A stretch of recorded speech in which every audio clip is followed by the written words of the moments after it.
Fuck. Fucking chat. All right.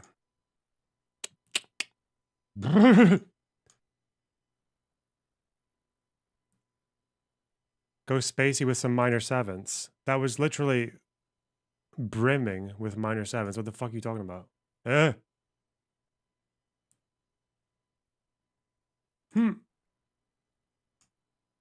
Live chat. YouTube chat. There we go. Okay. Piano debate tactics. Yeah,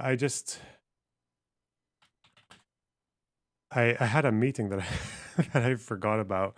I was like right on the time, right on the hour. So I was like, I wasn't late. I actually made it, but god damn it. That was a bit of a panic. Fuck. Let me tell Discord that I'm here. All right.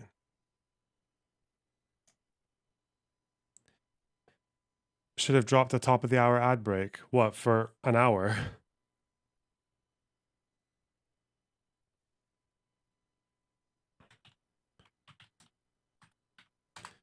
Okay. Well, now my Discord knows. Okay.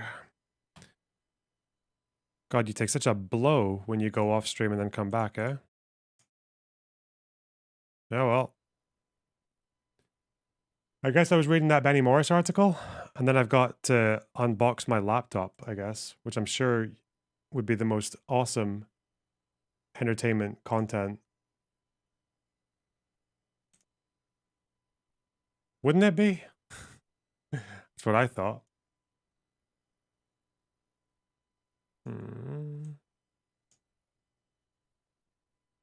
What kind of laptop did you get? I don't even remember. The plan was to... I don't remember what it is. What is it? I don't know.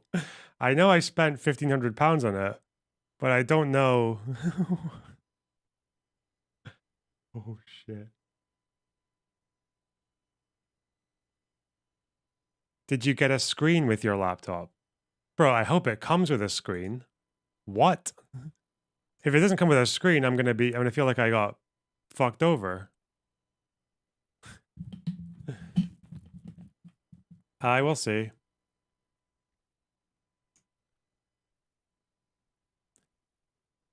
It should be stream ready. It'll be stream capable. Also, I'm not sure what to do about this. Sorry, guys. I'm not... Never mind.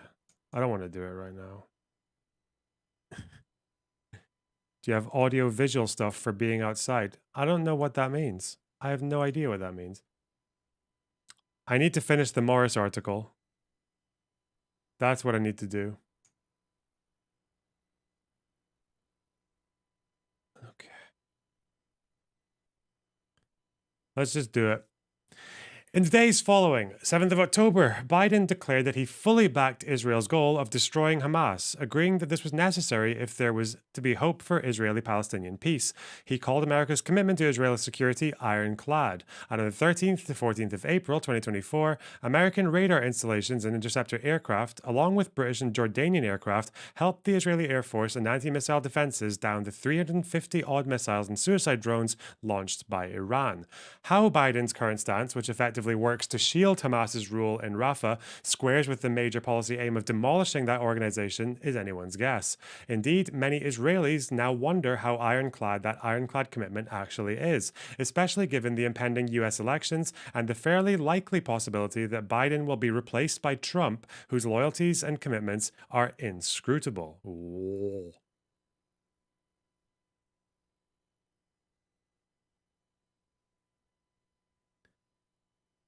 America's actions on the 13th and 14th of April notwithstanding, few Israelis believe that America under Biden or Trump will attack and destroy Iran's nuclear weapons project, or back an independent Israeli attack on that project, which Israelis regard as an existential threat. Egypt, for its part, is fearful, or at least pretends to be fearful, that the IDF conquest of Rafah will spill over into Sinai, leading hundreds of thousands of Palestinians to pour chaotically into Egyptian territory. Last week, Cairo officially announced that it would join South Africa's appeal to the International Court of Justice to brand Israel's war in Gaza a genocide, and hinted that it intends to lower its diplomatic representation in Tel Aviv. Like most countries, Egypt does not recognize Jerusalem as Israel's capital. Some observers have suggested that it is not the prospect of mass refugee problem in Sinai, but President Abdel Fattah el-Sisi's desire to appease the pro-Hamas Egyptian street that is guiding Cairo's current posturing.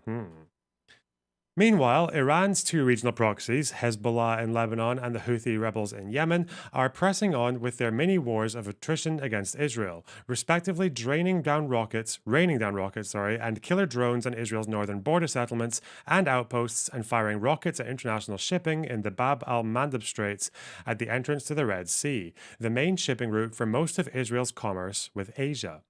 Indeed, last week, Hezbollah upped its game by using missile launching drones effectively against a military target for the first time outside Tiberias, 50 kilometers from the Israel Lebanon border. To Israeli eyes, the missile launchers are a very worrying addition to the suicide drones and re engineered long range Cornet anti tank missiles Hezbollah has so far deployed in cross border attacks.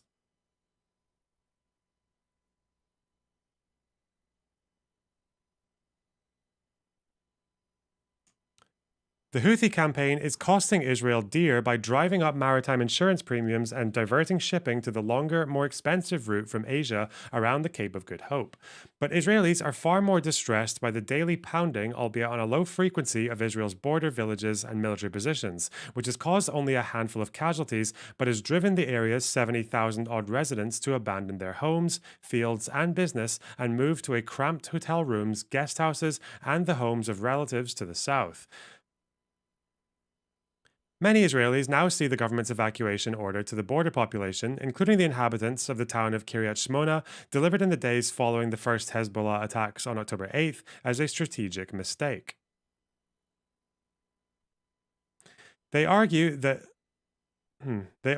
had the border inhabitants been allowed to or instructed to stay put, Hezbollah would never have dared to attack those communities, prevented by the fear that large-scale Israeli civilian casualties would have triggered an all-out Israel-Hezbollah war that the fundamentalist organization and its Iranian patrons currently seem eager to avoid. I'm glad I'm not the only one who thought this. Some people keep saying that they think it's like imminent, there's going to be a fucking attack. I'm like, nah, chill.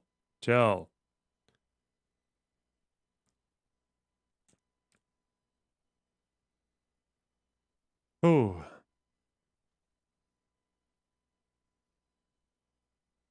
relax, etc. Hmm.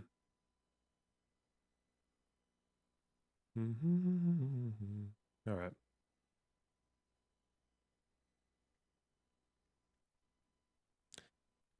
Okay. As things stand, the 70,000 evacuees have joined the 50,000 or so inhabitants of the border kibbutzim around the Gaza Strip that were targeted by Hamas on 7th of October, whose homes and infrastructure were heavily damaged by both the Hamas attack and the subsequent IDF campaign to root out the Hamasniks occupying the kibbutzim.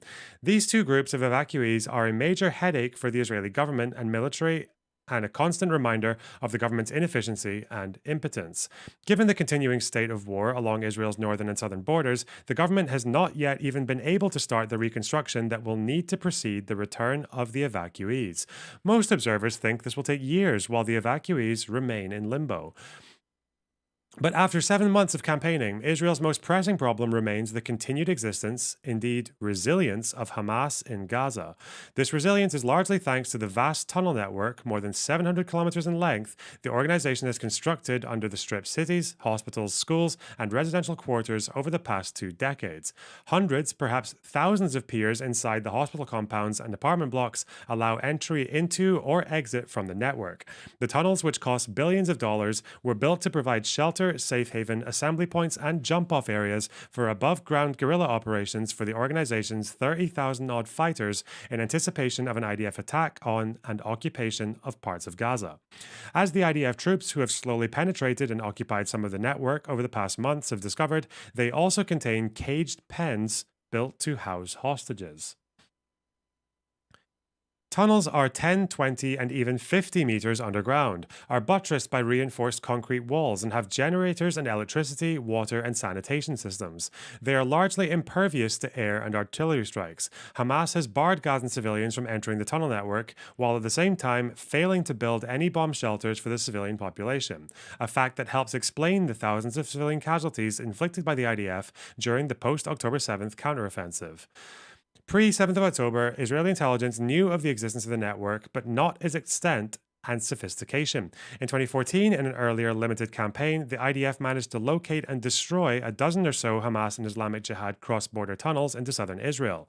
But Israel failed to halt tunnel construction inside the strip, and its above-ground border fences and electronic monitoring systems failed to prevent the Hamas invasion of 7th of October. I'm just sorry, hang on. I need to say it now. Fuck me. How do I deal with this kind of discourse? Do I just ignore it? I feel like I should just ignore it. It's so unserious. Like,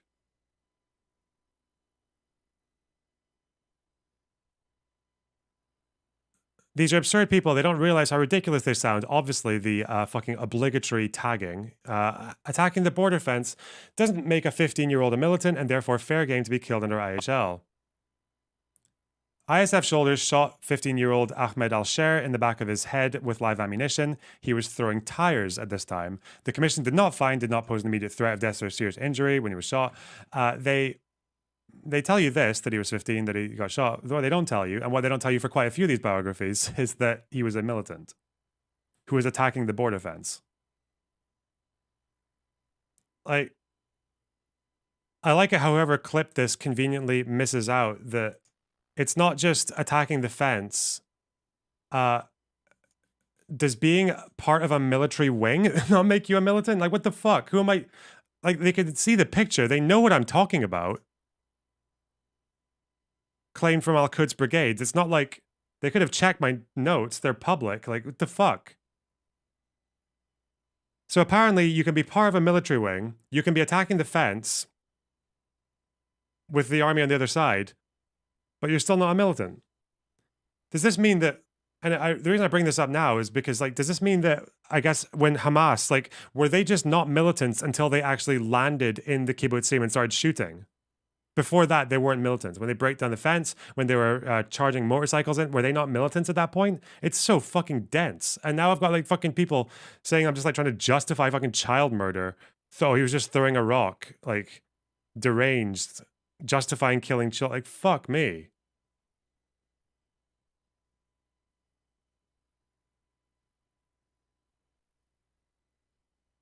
I'm glad you think you have to be 18 to be a militant, but sadly PIJ doesn't.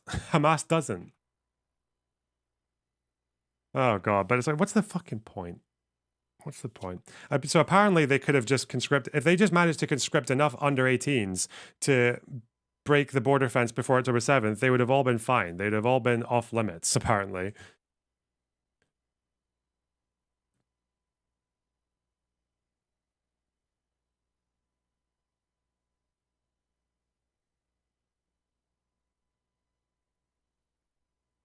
Like, do I bother, or is it just giving attention to someone who is clearly like missing a few screws? I don't know.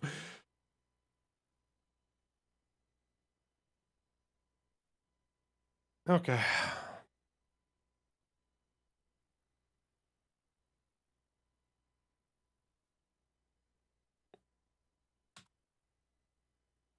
He's never going to listen.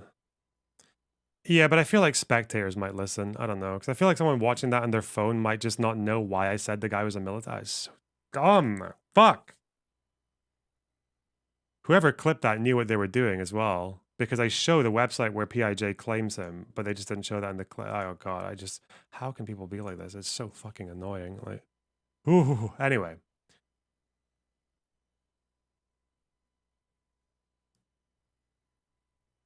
post the fucking official death notice. Okay.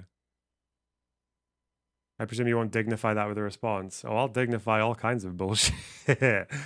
You think I'm above dignifying insane statements with a response? Never happen.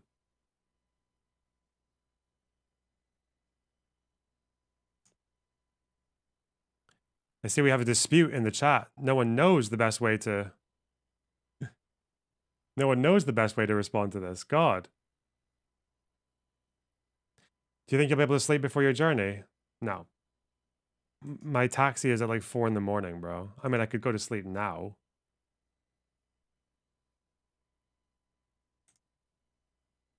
Fucking hell. I love it when my fucking cup picks up the coaster with it.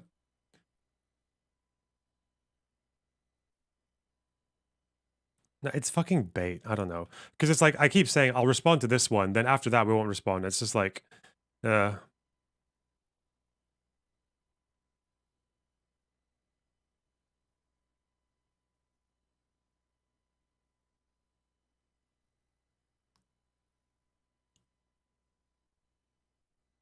Compounding the problem the tunnel network poses for the IDF are the Jewish hostages. About half of the original 250 taken by Hamas and Islamic Jihad on 7th of October, who included babies and octogenarians, were either released in the November 23 hostages for prisoners exchange or have died either murdered by the terrorists or accidentally killed by Israeli airstrikes. Hamas has been reluctant to exchange the remaining hostages for Hamasniks imprisoned in Israeli jails, even at a hostage to prisoner ratio of 1 to 30, because they serve as a tactical human shield for the Hamas cadres inside the tunnels. This is one of the reasons why the IDF has found it so difficult to clear the tunnel network, especially in and around Khan Yunis, the trip's largest city. In addition to this tactical shield, Hamas also has a strategic shield, Gaza's civilian population, behind, amid, and under which Hamas fighters have operated and continue to operate. During their operations in Gaza cities over these past months, IDF soldiers have discovered endless caches of arms and personal equipment of Hamas fighters and peers leading to the tunnel system in almost every residential building and in public utility compounds, especially schools, mosques, and hospitals. Gaza's population, which includes the grandparents, parents, siblings, children, and more distant relatives of the Hamas fighters, overwhelmingly supported the October 7th onslaught. Indeed, hundreds of civilians charged across the border that day in the wake of the Islamist fighters to pillage and rape. Most of the population continues to support Hamas's goal of destroying Israel, according to all opinion polls. Where are you going? Miami, baby.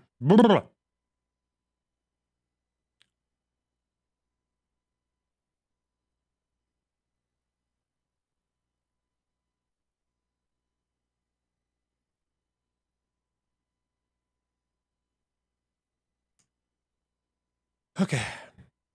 The Hamas-controlled Gaza Health Ministry still insists that some 35,000 Gazans have been killed since the start of the IDF counteroffensive. But this death toll appears to be a vast exaggeration, as Israeli government spokesmen have long been arguing. Though the Western media has overwhelmingly cleaved to the Hamas figures, which it has failed to and indeed cannot independently verify. Last week, the UN Office for the Coordination of Humanitarian Affairs, OCHA, finally revised the Hamas numbers substantially downward. Hamas claims that the 35,000 includes 9,500 women and 14,500 children. The OCHA is now reporting that only 5,000 identified women and 7,797 identified children have been killed, though it concedes that the actual numbers of dead may be somewhat larger than this. Oh, good. So they didn't do the 10,000 missing bullshit, at least. Okay. But I'm guessing these are just going to be identified, right? Like, that they could identify. Okay. That's what I thought. I felt like, yeah, I don't know, whatever. Moreover, Hamas has routinely classified anyone under the age of 18 as a child, although a substantial number of Hamas fighters are under 18 years of age. This actually, from looking at Hamas's own website, there are under 18s there. The youngest I found from Cast Led was 15. Most of them were over 18, though. The vast majority. Not that many of them were under 18. Probably a handful out of like 300 or 400. So I don't actually think they often conscript people under 18.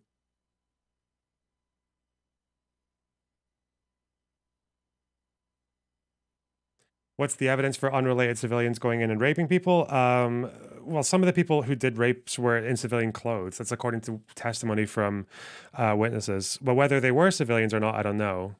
But they were in civilian clothes. Some of the people who were witnessed raping.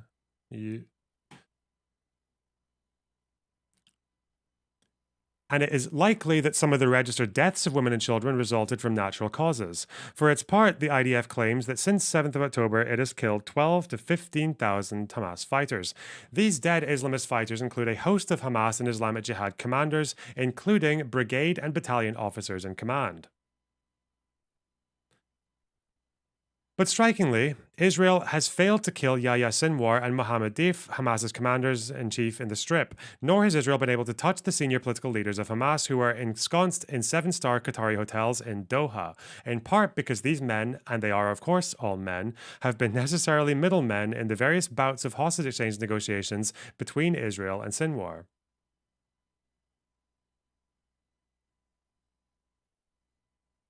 According to the IDF, a Hamas brigade is still fully operational in Rafah. And a number of functioning battalions are still operating in areas the IDF has not yet occupied, including in Jabalia, a suburb of Gaza City, formerly a refugee camp where the Second Intifada erupted, and in Unseret, Al-Burej, Deir al-Bala, in the center of the Strip. 7-star. I know that there were 7-star hotels in Dubai when I lived there. So I think 7-star is a real concept. Yeah.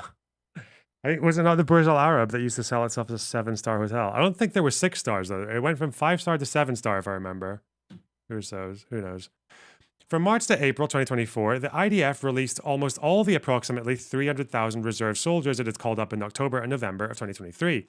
In December, at the height of the Israeli counteroffensive, some 28 IDF brigades were operating in the Strip. By the end of April, only 2 or 3 conscript brigades and no reserve brigades were active in the Strip. But the fighting is ratcheted up over these past few weeks, and now 3 IDF divisional task forces, each consisting of a number of brigades, are back in the Strip. 1 at Jabalia and 2 around Rafah. The main problem facing the IDF is the Hamas squads that have been regrouping and re-emerging in areas previously cleared by the army, especially in and around Gaza City. The IDF is now reconquering these areas. Many of the Hamasniks currently fighting the IDF around Gaza City are believed to be fighters who infiltrated the area after returning from Rafah over the past 2 months. The IDF commanders, including Chief of Staff Herzl Halevi, supported by Defense Minister Yoav Gallant, have for months argued that the IDF's operations will remain largely ineffective, so long as the cabinet has not determined what it wants to do with the Strip after the main battles with Hamas are over. The army opposes an open-ended occupation in which Israel will be in charge of security and civilian affairs in the Strip. So no Area C. Okay. Responsibility for the civil administration would involve caring for the occupied population's basic needs: water, electricity, food, medicine, etc. Taking over security in the Strip would mean waging a never-ending struggle against hundreds of Hamas and Islamic Jihad squads, who will sporadically emerge from hiding and attack the occupiers. A similar situation to that which existed in the early 2000s and which led then Prime Minister Ariel Sharon to pull the IDF and the Israeli settlers out of the Strip altogether in 2005. This is a recipe for an endless war of attrition, large-scale Israeli and Arab casualties, and administrative chaos.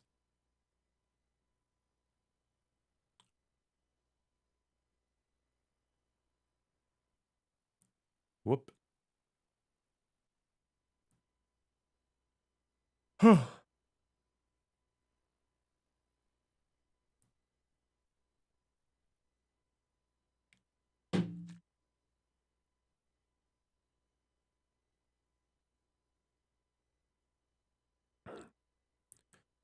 This week, in a televised statement that was broadcast nationwide, Gallant boldly challenged Benjamin Netanyahu to take a decision on the future of Gaza.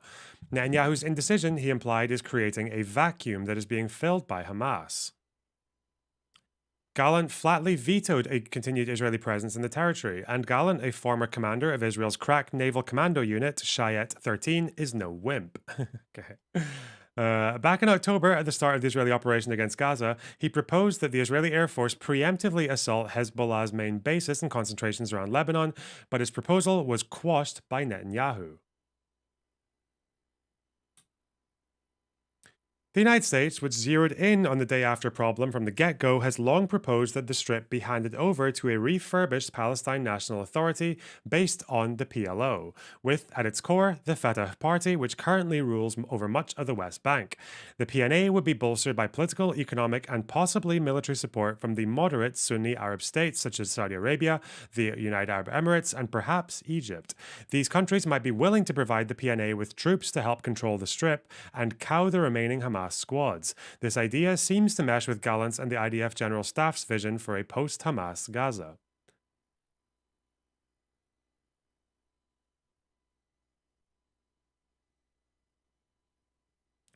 But for months now, Netanyahu has refused to say how he envisions the future of the Strip, beyond rejecting all thought of PNA PLO control.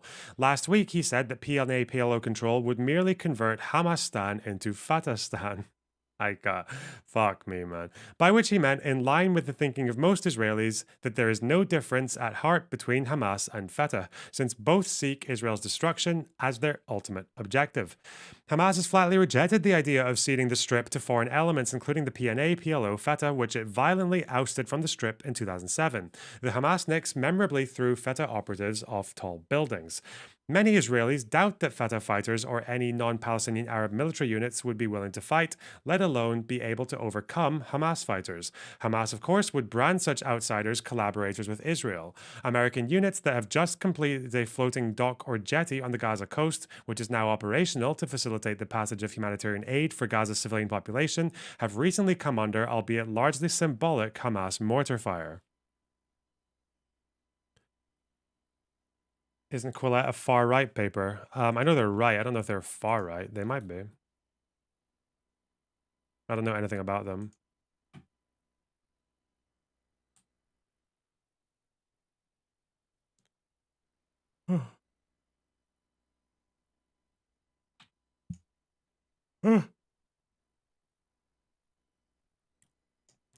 But I think Israel Palestine, unfortunately, is where right and left comes to die, it seems,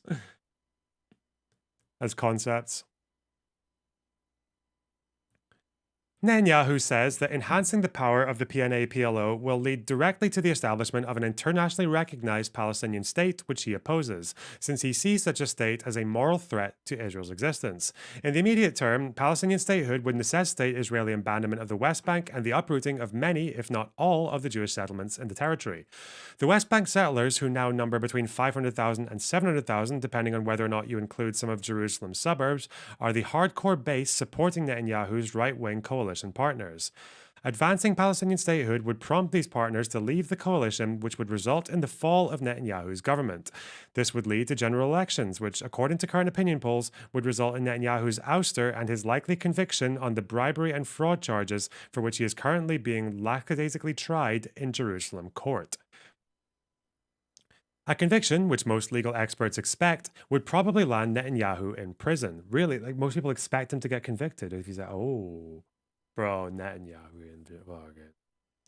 Bro, Abbas will be the last man standing. Okay, I'm just saying. Trust the plan. Fuck, man.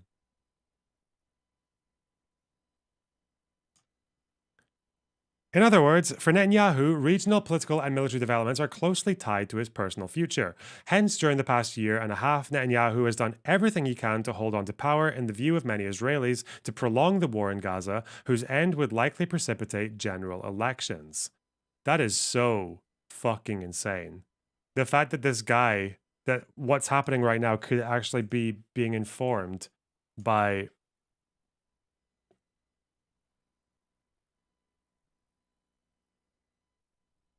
it could actually be being informed by someone trying to stay out of jail.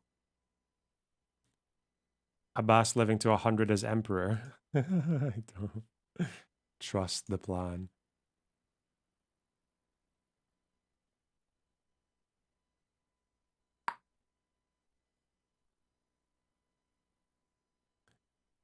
Okay.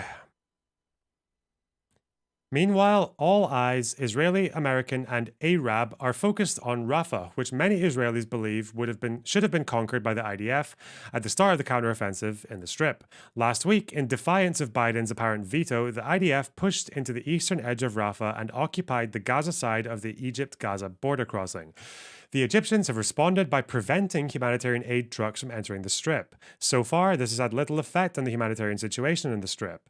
The Gazan population may not be eating well, but there is a major lack of fresh fruit and vegetables. And there is a major lack of fruit and vegetables, but the situation there is a far cry from the starvation and mass epidemics Hamas and its supporters have been warning about or describing as prevalent since almost the start of the IDF counteroffensive. I love how you're saying Hamas and its supporters, implying because I think Benny Morris does think like all these human rights orgs in the UN are all Hamas supporters. He sees them in that way. At the moment, the IDF is edging towards northward into Rafah's eastern suburbs, and some 800,000 people have fled the city northwestward to the largely empty Mawasi agricultural area. 800,000 have already fled. That's a fucking insane number in such a little number of time. I guess it's not far, but God. But it is unclear whether the IDF will continue its advance into the city center, which might precipitate a major Israeli-American rupture, as well as an order by the International Court of Justice to halt the fighting. But it is not only American dissent or the prospect of large-scale Arab civilian casualties that may stay the hands of the IDF General Staff and Netanyahu. The army has suffered about 280 dead and about 10 times that number wounded in its ground offensive in Gaza. On top of the 350 soldiers killed and the more than 800 civilians murdered by Hamas on October 7th, and a battle royal for Rafah may exact many more casualties. The IDF, like the armies of most Western democracies, is wary of incurring serious losses, and Israel's hospitals and clinics are still crowded with maimed and shell-shocked soldiers recovering from these past 7 months of combat. In addition, Israel's worries stretch beyond the Gaza Strip. There are also the threats from Iran and its main Middle Eastern proxy, Hezbollah. The prospect of a decisive Israeli victory in Gaza may push Tehran and Hezbollah to intervene and save Hamas, hence unleashing a full-scale war which would force the IDF to divert brigades and air power to the Galilee front. This too may give Netanyahu and generals pause, whatever their other differences. Meanwhile, there is no positive end in sight for the suffering of the 100 or so hostages languishing in Hamas's tunnels. Indeed, if the Rafah offensive picks up steam, many of them will probably die as the town is churned into rubble. Well, damn. Pessimisty Morris. I'd never thought about that before. First of all, I don't know. He said something about the health ministry numbers. I don't think I've heard anyone try to support the idea that any substantial number they're counting are people dying of natural causes. Safe travels. This is retarded. Like, this is why the fuck would you say that? I don't know. Unless he knows something I don't, but I don't think there's anything substantial. I feel like you'd know that. I feel like someone would have mentioned if any substantial number or any at all. Like, fuck. Thanks for the $20, Biochemist. Well, actually, it's a $19.99, but thank you so much. Wow. I really appreciate that. It is so heckinly generous of you. God damn it. Also, if anyone else wants to contribute to the grift fund, for the traveling grift fund, over there. I don't know if we'll fill that bar by the end of today, but I mean, it was originally at $50, so we're doing all right. Welcome to the Pro Pally Gaslighting Club. Okay. Why does the UN trust Hamas casualty numbers? Because they're the only cunts reporting them. And maybe they have sympathies. I don't fucking know. Well, it's also, I mean, for raw numbers, it's also true that health ministry have been correct in the past, more or less. I don't think, apart from the Al Ali hospital, I don't think there's ever been a huge divergence between Hamas numbers, health ministry numbers, and numbers from other organizations. Because they're Jew obsessed. Okay, dude. The number thing you didn't want to cover. No, I actually did mention even before the UN mentioned that, I said that Hamas raw numbers seemed like they would be roughly correct. But the numbers of the breakdown of demographics, women, children, etc., would not be accurate. I've been saying that long before the UN thing. What the fuck are you talking about? Because their numbers don't even make sense. That 14,500 children thing, that doesn't make sense. Whatever many, 10,000, doesn't make sense. I said that. You just didn't listen, dick. All right.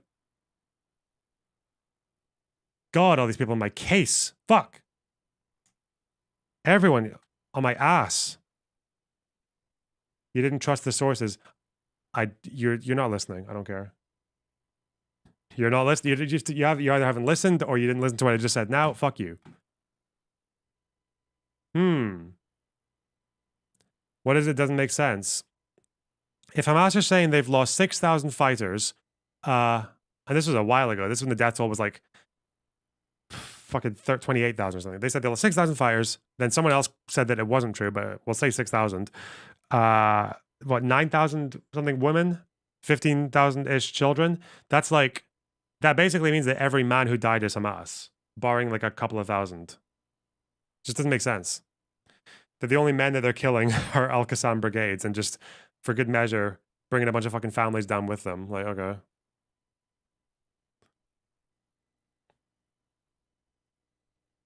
Who the heck knows though, eh?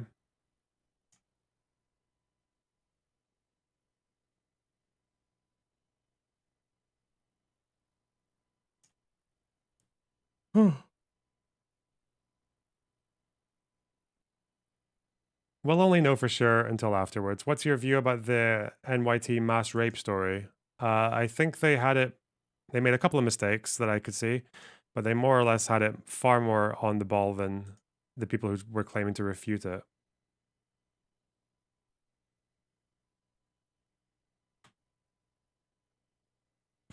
TMG, thanks for the $5. Go say hi to my family in Karawa, sorry. It's West Bank, go have fun.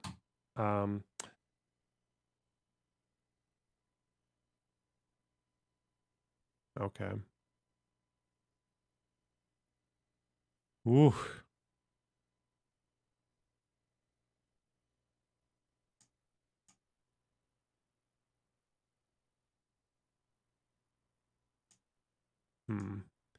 Do I want to...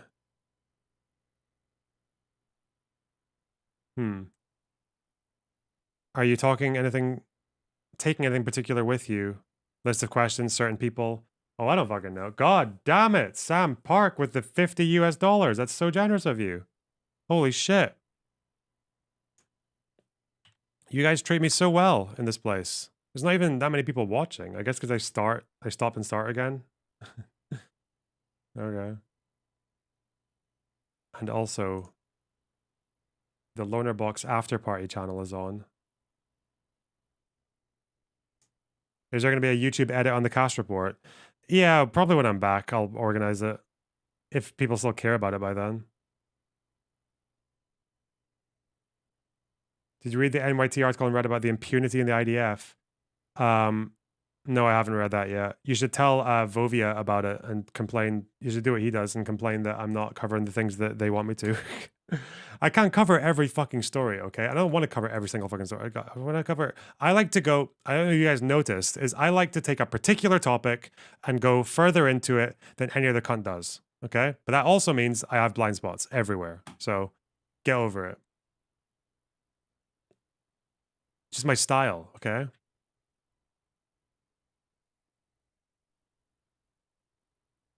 Not always watching, but appreciate the work you put in. Well, I appreciate the $50. My God. I'm glad you do. Glad you like what I can do for you guys. Is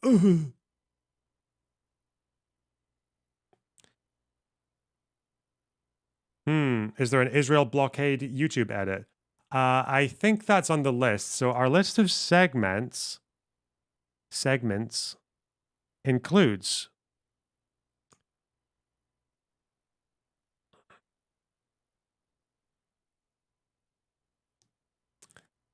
Molotov-Ribbentrop, March of Return, an old video on Brianna Wu and Kevin Logan, left-wing critics talking to that Lebanese refugee guy, refugee descendant, Kevin Logan conversation, second thought video on liberalism, Hassan talking about Netanyahu. Oh, wait. I need to put that in, actually. I need to put that segment in. Woo!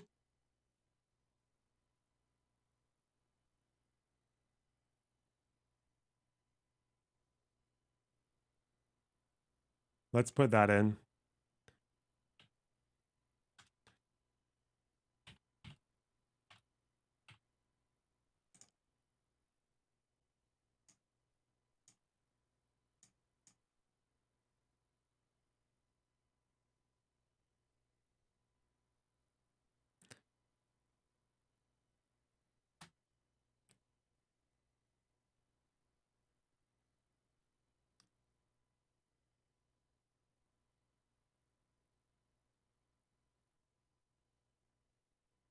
Is this the one 14524? Is this the one that had me laughing at Destiny and Lycan at the end?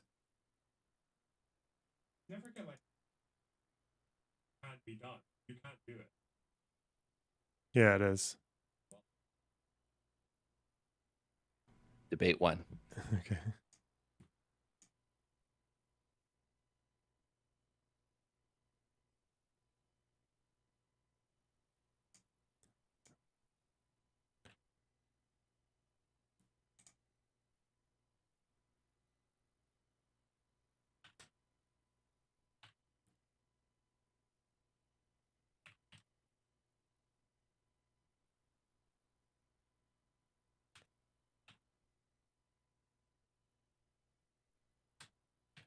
Okay.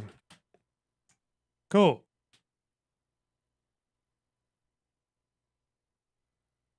Do you need to sub on Patreon to use the Discord? No, you don't. But if you want to sub to Patreon anyway for the memes, if you want Discord colors, then go for it. But you can use a membership to do that as well. But no, you can just go in discord.gg/lonerbox. You can do that. It's allowed. It's legal. Fuck. Okay. Do I want to unbox this shitting laptop on stream? That sounds weird. I can maybe unbox it while I'm doing the ICC video.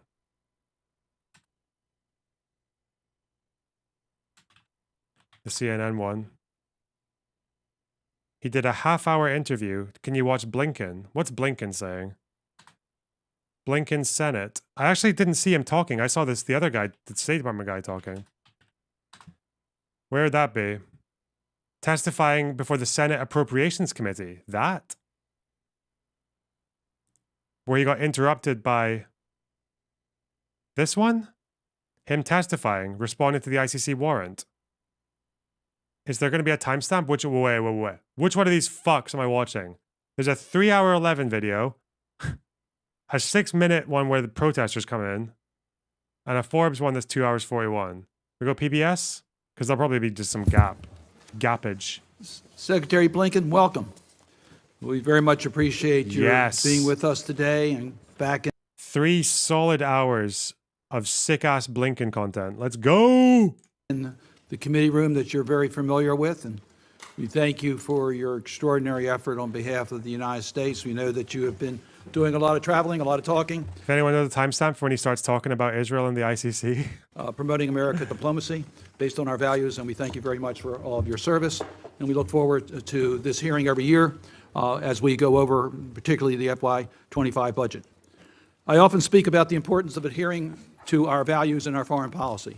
That's because I believe our values are at the core of American power and key to achieving. Israel doesn't stamp anyone's passports anymore. They give you a slip with the stamp on it and you have to show it when you leave.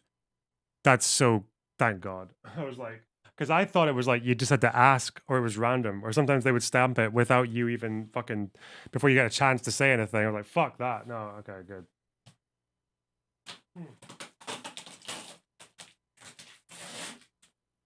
Whew.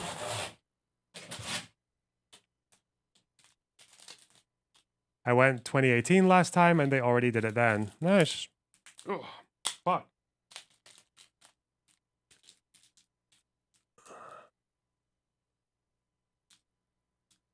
Looks cozy as fuck, but imagine how it smells at the end. What are you talking about? Before that, they used a stamp. Yeah, that's what I thought. It was either one or the other, but the slip makes sense. Seems like a decent way to go about things. Anyway, Our foreign policy goals. This country was founded on a unique basis, in the words of our Declaration of Independence, that all men are created equal, that they are endowed by their Creator with certain unalienable rights. And for 2.5 centuries, we have sought to live up to these ideals at home and abroad. I think there would be bipartisan agreement that we do not always succeed, but our aspirations matter. Knowing where our North Star is matters. I think we often find a common ground on how Look at values it. and principles Look at add it. strength to hard security decisions. it's so slick. But there are others that view the world strictly based on survival of the fittest worldview. They say rules are for suckers, and they ask the question, what are we getting from this? Or worse, what do I get from this? This approach not only sees foreign policy as transactional, it also says nations only get what they want by military force or corrupt dealings. Based. But to not adhere That's to you American guys. values and foreign policy decisions is making a major Realists. strategic mistake. To be true to our founding principles, we need to support those people trying to defend human rights, those rights endowed to us by our Creator. Sticking to our values leads to policies that encourage people to stand up to corruption, that champion the rule of law and fair play, that supports democracies, that save lives, policies that advance America's national security interests. These issues should inform the way the United States engages with the other countries of the world. That is why the Leahy Law, advocated by our former colleague from Vermont, are so important to security cooperation in our foreign policies. Is why I'm proud that Congress has enacted and You know, sorry, look at this. It's like, I have to, this bit you think would come out, but it's such an awkward thing to, because I want to open it without breaking the box, but it's so awkward. What the fuck? You'd think there would just be a little flappage system because it's taped up here. And what do I do? It's like the thing where it's like dug in underneath. It's like it was built not to be opened. Oh, it just opened. Hey, look at that. I figured it out. I'm not retarded. That was actually really easy. Smooth. This is such a fancy box. What the fuck? And you guys know I appreciate a good box. Look at it. Look at it. It's such a fancy box. What the fuck? Wow. Okay. executive branch has implemented the Global Magnitsky Human Rights Accountability Act, as well as the recent enactment of the Combating Global Corruption. The department has at times opposed values-driven human rights proposals when they surface in Congress. We recognize there is a little competition between the executive branch and the legislative branch, but I think we all agree that we're stronger when we work together. And when we can coordinate our activities and work in unity, it's a lot better for our nation. And I think your training here as the staff director of this committee has served you very well, because I applaud your efforts to try to coordinate as strong as we can the actions of the legislative and executive branch in the best interest of our nation. Secretary Blinken, right now we face many serious world crises. Some of these conflicts are in the headlines: the war in Ukraine, the Hamas attack on Israel, the humanitarian situation. So apparently it's an incredible performance, amazingly compact. Okay, yeah. 13th gen. Wait, really? Intel Core i5. Really? I thought it was like, there's no fucking way it's i5. Shut up. I'm reading it wrong. Okay. Ooh, ZenBook 14X. X. Is it aluminum? It feels really light compared to... It feels really light compared to every other laptop I've ever owned. And it feels sturdy as well. Like it wouldn't... doesn't feel like it's about to fucking break if I drop it on a carpet. Let's see.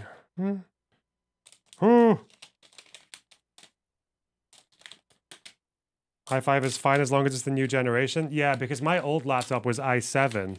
But whatever the fuck was going on with it, otherwise, it was so shit. Yeah. It was not a good laptop. It was not worth £700 or whatever I spent on it. This feels like... It feels like it's indestructible. It feels like you could hit someone in the head with this and they would die. It feels like an incredibly powerful tray.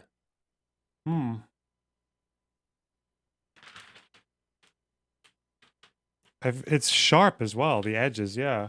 You cut someone's throat with it. It's a weapon. Literally. Okay, let's see. Might keep this. Why not?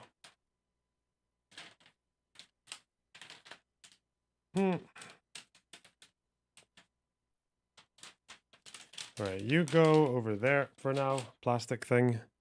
Take, I guess this is like a sticker. Do I need to keep this on? It's like a sticker, so I don't think it... Oh no, it's not a sticker. Just felt like one. Ooh. Don't say this to the airport security. Wait, if I... Will this not be returnable if I take the sticker off? It is a sticker. Wait, what's going on here? What the fuck is it? I could leave that on. Looks harmless. It's a little bit of fucking flappy paper.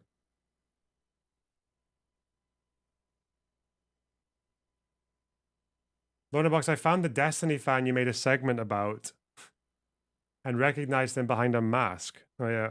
They did say it was military tested, didn't they? Military grade. A weapons grade laptop. Ooh.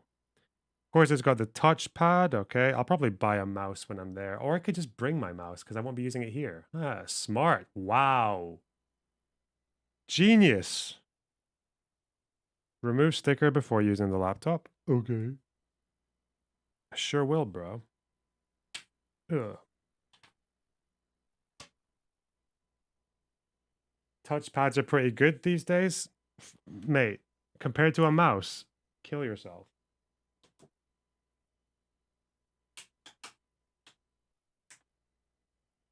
If you guys saw how insanely slow my current laptop is compared to... All right. Well, seems all in order. What else we got here? Fuck. I see. Good charger. Okay. AC adapter. In Gaza. Others get only passing mention, like Haiti or Venezuela, Burma, or Sudan. But whether they attract widespread attention or not, all of these crises are important. From reducing the spread of malicious disinformation to reducing the threat of nuclear war. From modernizing our diplomatic corps to responsibly harnessing the power of AI. From fighting Putin in Ukraine to fighting the effects of climate change. The Department of State and the work of our diplomats do every day has never been more important. This committee understands the needs for a healthy and thriving American diplomatic presence around the world. I want to thank Senator Risch for working with me on this year's State Department authorization bill. This will be our fourth authorization bill in 4 years after a long hiatus. I was glad that we had an opportunity to discuss that during last week's hearing with Secretary Verma. We need to incentivize diversity initiatives and modernize the training and professional developments for our diplomats to deal with the 21st century challenges. This bill really underscores the importance we put on supporting the work of our State Department. Secretary Blinken, I want to thank you personally for all of you've done. I love it when they thump the table when they're speaking. Like the United States State Department. I'm like, yeah, yeah. Okay. On the hard work you've done to promote the strength of our diplomacy in the State Department and its mission around the world. I know that you've traveled many miles and met with many world leaders, especially in the context of Putin's war in Ukraine and the wake of Hamas's attack in Israel. I'd like to doesn't the plug sockets they use in Israel, are they not similar to the, aren't they the same as the European ones? That's what I thought. Was I lied to? I know this because I looked at it on Google for like 5 minutes, but yes. Okay, that's what I thought. So that won't be a problem. Okay. Okay.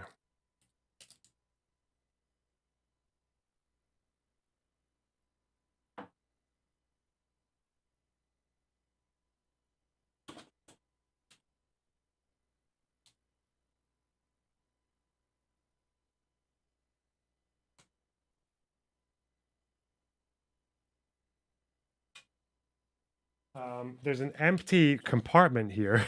I just flipped it open and there's nothing in it. That's so that's so cute. It's so fancy. Wait, is there more than one empty compartment? No way. These guys are fucking with me. They're memeing. Is this part of the hipster technology experience? Where they give you compartments that have nothing inside them? That's so cool. I'm so modern. I'm so 21st century, bro. Instructions. Warranty. In search of incredible. User guide. Oh, true. Weed compartment. It might well be. 24-hour online support. Well, that's all right. Orange, okay. Well, what do I do? Do I just turn it on? Does it just do things? Does it just operate like some kind of system?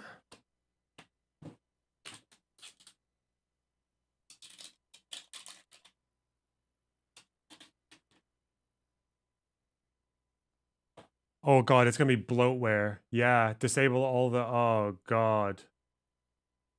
Get rid of the bloatware, obviously. I think this will just fit in my... Did Avi and Lycan ever end up debating? No, I don't think so. I think Lycan's done with doing Israel-Palestine debates on DGG because the community are so fucking mean afterwards. Which is a bit of a shame. Killing the discourse. Slaying. Hear you articulate how this administration plans to confront the challenges we face today. Because despite everything that's happening, and the best efforts of our colleagues on the Appropriations Committee, our foreign aid budgets have been shrinking. What effect do you think this has had on your ability to advance American priorities, defend American interests, and project American values? What kind of trade-offs have you had to make at the State Department because of the shrinking budgets? That is the purpose of this hearing, to discuss the President's FY25 budget, and I look forward to that discussion. And with that, let me first recognize our very distinguished ranking member, Senator Risch. Well, Mr. Chairman, thank you very much for those remarks. Let me say that it appears we're at the start of a new era in global affairs, one marked by growing instability, increasing competition, and fraying economic relationships. This is a time for U.S. leadership and resolve. The President's annual budget, which is what we're talking about here today, shows his priorities, and there are a couple of areas.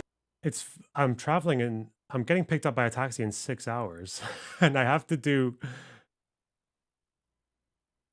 pack. I have to make sure I've got all my chargers and everything in the right place. I have to set up this laptop.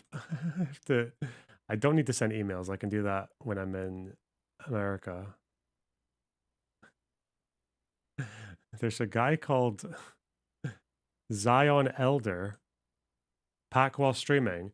You mean just go back and forth, picking up clothes and putting them in? Do you check in your flight? I mean, I can do that when I'm there, man. I don't give a fuck. You haven't packed. Mate, do you know how quickly I pack? You think I'm fucking like... My airport is tiny. I can go to the desk, there's no queue, and I'd be like, hey, let me in. And they're like, okay, get in. We're very old school here.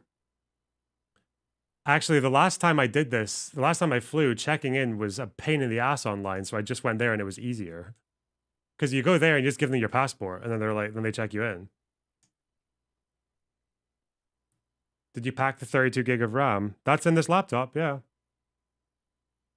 Aren't you packing for 2 weeks? No, yeah, kind of, but I think I've got a plan for that. Yeah.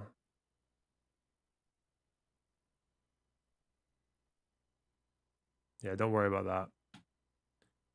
I'm actually packing for 3 weeks. In his budget request where we agree. But the request lacks seriousness, I believe, and shows an inability to make Technically 2 weeks, because I'll be able to wash clothes in America. But... yeah. choices. First, the budget's biggest focus is on climate change. That focus doesn't help Ukraine or Israel or help our allies compete against China. In fact, by rejecting low-carbon energy options like natural gas and pushing a green-only approach... Are you the kind of guy to bring 3 t-shirts for a 3-week trip? No.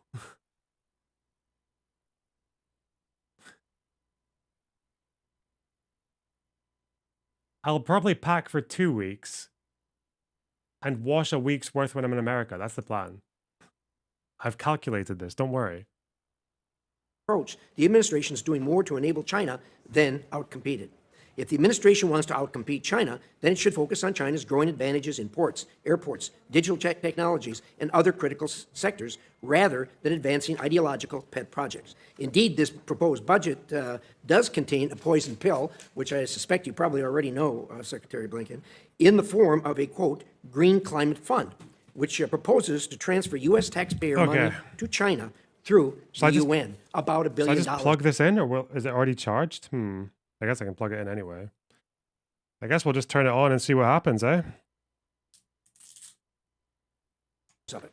The budget's so-called outcompete China initiatives might enjoy my support if the department actually worked with this committee. But the request of the programs to be mandatory spending is inappropriate. Mandatory programs are not subject to congressional oversight, and that is why these requests have failed in the last 3 years. In fact, I would argue the department has perfected the art of hiding information from Congress, which you and I talked about yesterday. Show it on big screen. It's this. That. There's the back of it.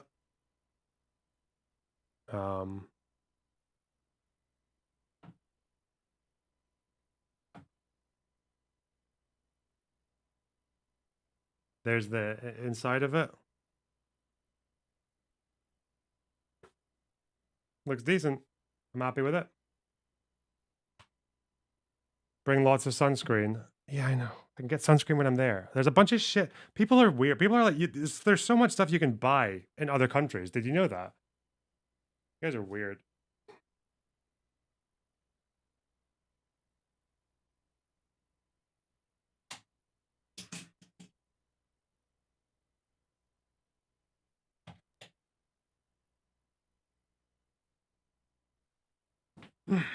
Make sure you bring your entire supply of Coca-Cola, because I'm told that some countries are boycotting it right now.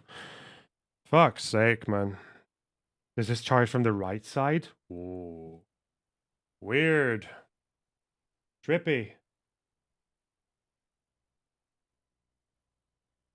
You think I'm a 3 t-shirt kind of guy? Listen, Borg. I'll fucking Snapchat you. The evidence afterwards, okay?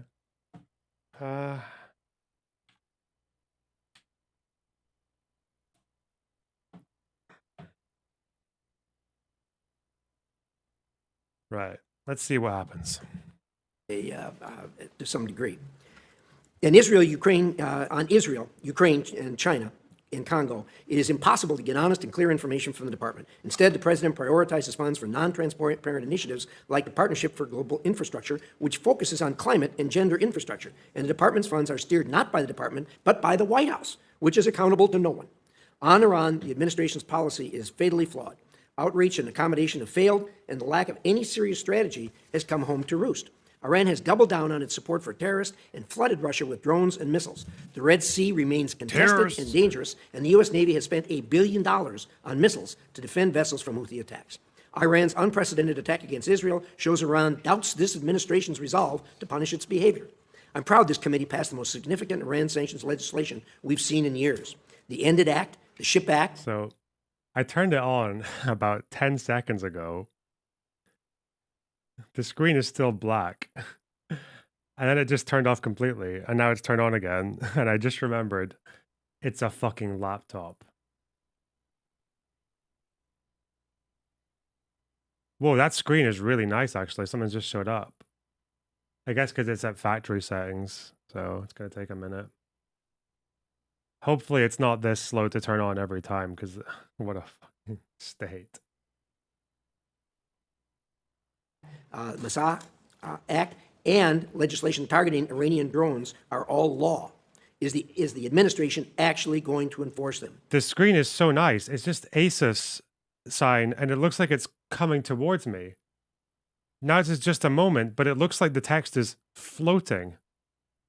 Why is that screen so nice? What the fuck? Why can I get my computer monitors to do that? It made a noise. English. Oh, the touchpad is not. Hey, the touchpad's really nice. What the fuck? Let's go. United Kingdom? That's me. This is so. United Kingdom. Okay. Yeah, that's me. Do you want a second keyboard layout? Nope. Let's connect you to a network. Okay, don't mind if I do. Wait, what's my internet? I changed it, so I don't know which one it is right now.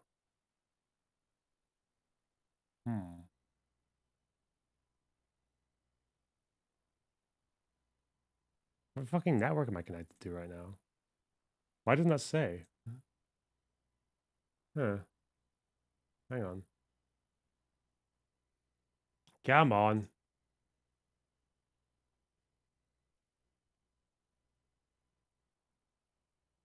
We're an IT channel right now. Get over it.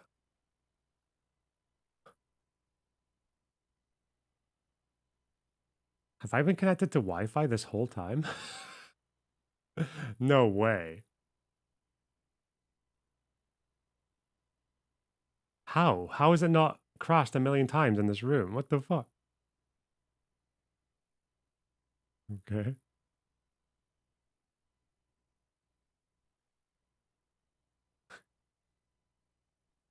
Okay. Never mind. Let's not worry about that. What the fuck? If it's not broken, don't fix it, guys. It's my Recent motto. history suggests it won't. 1 second. Rather than imposing costs on Iran, the administration is imposing costs on Israel. You must stop blaming Israel and let Israel remove Hamas from Gaza. That is the only way to move forward.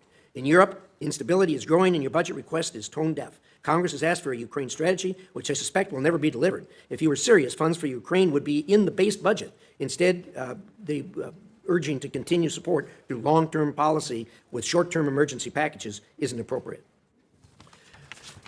In Haiti, I remain concerned, what you and I talked about yesterday again. In Haiti, I remain concerned about the logistics, feasibility, and cost of the proposed multinational security support mission. Prior international interventions over a long period of time in Haiti have been dismal failures, leaving the Haitian people worse off than before. We can't use U.S. taxpayer dollars to support an open-ended, Is it really poorly pronounced conceived Haiti mission and not in a country Haiti? plagued Oh, by right. extreme gang violence and political instability without some kind of assurances that things are going to be different this time. In Africa, we've had coups in 7 countries in the last 3 years. Our people continue to get kicked out of countries there. In the worst instance, we are witnessing a devastating conflict in Sudan. Humanitarian needs are overwhelming, and severe food and medicine shortages are causing near-famine conditions. Yet it took 10 months to appoint a special envoy. Even then, the appointment is for 180 days, and support for the office remains insufficient. And our partners have highlighted a lack of U.S. engagement and leadership at meetings on Sudan. Mr. Secretary, during our first conversation, after your confirmation, we discussed the need for a coordination and assistance framework to help the United States get ahead of the next pandemic. So I introduced legislation that you and the White House supported, for which I am appreciative. Despite that, this budget undermines effective coordination of U.S. global health security. I also Tragic did not must and be. will never agree to negotiations at the World Health Assembly that would trade away U.S. intellectual property rights and give a deeply flawed World Health Organization enhanced authority and resources. These are challenging times for the United States and the world, but our policies across the board are not helping us. We need to do better. Thank you, Mr. Chairman. Thank you, Senator Risch. better. Appreciate your comments. Our witness today better, is Sweaty. Anthony Blinken, the 71st U.S. Secretary of State. He was nominated by President Biden, confirmed by the United States Senate, and has been our Secretary of State since January 27, 2021. Over 3 decades and 3 presidential administrations, Mr. Blinken has helped shape U.S. foreign policy to ensure it protects U.S. interests and delivers results for the American people. He served as Deputy Secretary of State for President Obama from 2015 to 2017, and before that as President Obama's Principal Deputy National Security Advisor. In that role, Mr. Blinken chaired the Interagency Deputies Committee, the main forum for hammering out the administration's foreign policy. During the first term of the Obama administration, Mr. Blinken was National Security Advisor to then Vice President Joe Biden. But perhaps the most impressive part of his background, by far, is the fact that he served 6-year stint as the Democratic Staff Director to the United States Senate Foreign Relations Committee. Then Senator Biden was chair of that committee from 2001 to 2003, and again from 2007 to 2009. 2007 was my first year in the United States Senate, and I was appointed to this committee, in which then Staff Director Blinken was extremely helpful to this freshman member of the United States Senate, and I'm forever grateful for his help during those transition years. Secretary Blinken, your entire statement will be made part of our record without objection. You may proceed as you wish, and we look forward to a robust discussion. Well, Mr. Chairman, thank you very much. To you, Ranking Member Risch, all the members of the committee, it's always good to be back before this committee. And as you said, I was on the other side of the dais. behind where you are for 6 years. So I always appreciate the opportunity to be back here among colleagues. And thank you for the opportunity to testify today.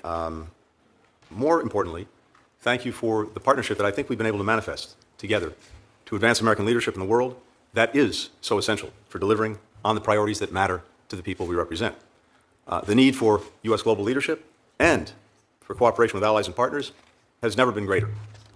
The People's Republic of China is pursuing Russia was 6 years old when an Israeli killer hit Russia was 6 years old. Lincoln, you will be remembered as the butcher of Gaza. You will be remembered for murdering innocent Palestinians. God damn it. The person, will the officer please remove the person who's making these comments? What? A- What do you think they did? If anyone who's speaking, please be removed. Oh, there's a lot of them. Oh, shit. What should I name my device?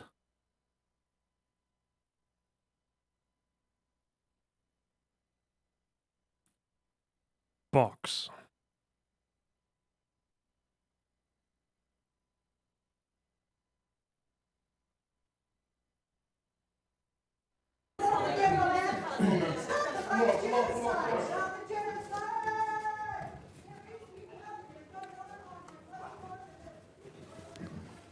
Bomb receptor.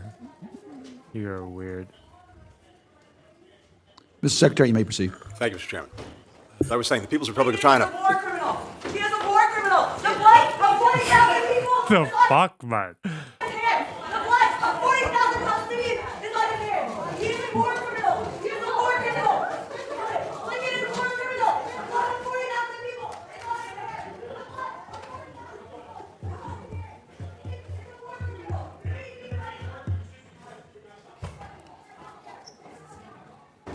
Mr. How did they Secretary, you get may in continue. there?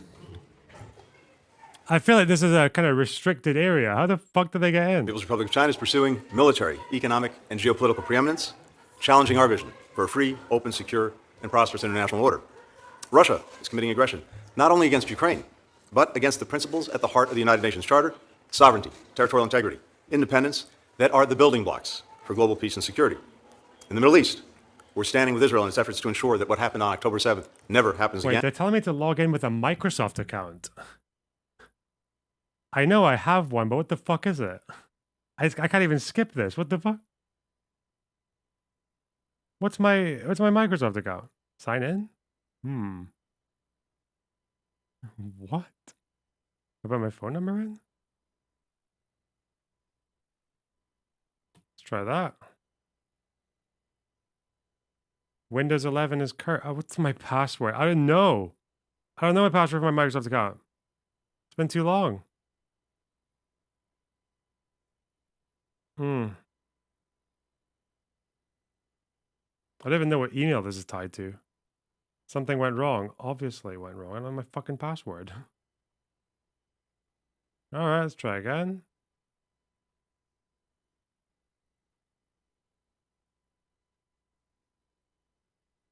Forgot your password? Send the security code to my phone. Yeah, please do it, dick. I feel like, and my phone is so... Where did I put my phone? Down here on the floor. Solve the robot puzzle so we know you can skip it. I can't skip it. It's not letting me skip shit. Use the arrows to rotate the object to face in the direction of the hand. Okay. Oh, I have to match the angle. That's so smart. Something went wrong. Why did I do wrong? Oh no. And as we do everything we can to bring an end to the terrible human suffering in Gaza and prevent the conflict from spreading. Oh my God, it's being... U.S. leadership is needed to address stupid. humanitarian Jesus crises Christ. elsewhere around the world, including in Sudan and Haiti, where millions have been displaced and many I think you have a killed, lot of time. and to address global issues that no country can solve alone, including food security, a changing climate, transnational corruption, the fentanyl crisis. But with the support of Congress, we can and we are approaching these challenges from a position of strength. Because of the actions we've taken, the United States is stronger economically, diplomatically, and militarily than we were 3 years ago. We've made historic investments at home in our own competitiveness, innovation, infrastructure. Is it going to be bad if I make a new account? I'm just making a new account. If I don't give a fuck. I don't need to have the same Microsoft account twice. That's stupid. Ugh. I love when you use a new keyboard and backspace suddenly turns into an equals. Oh, it's already one. Okay, so I've already got one. Okay. Let's try that one.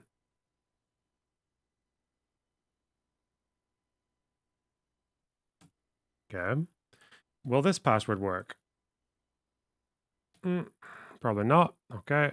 I forgot your password. Security code. Let's go.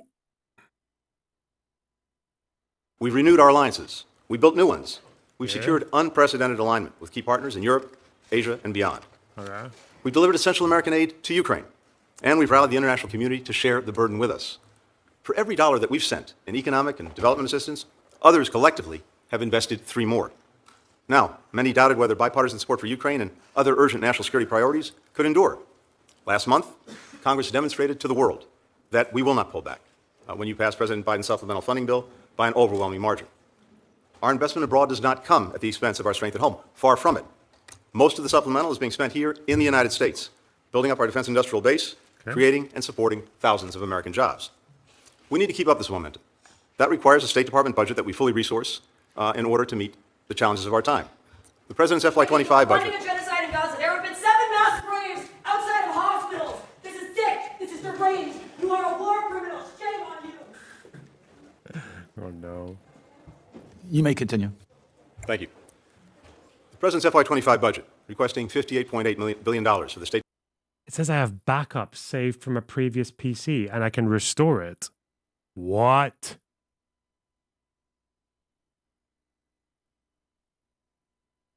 From yesterday. So it backs up it's backed up this computer here. This one. And I can put that on my laptop. I'm not doing that. Fuck that. That's scary as fuck.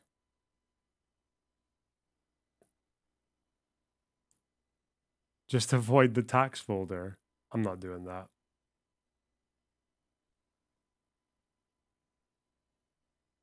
Okay.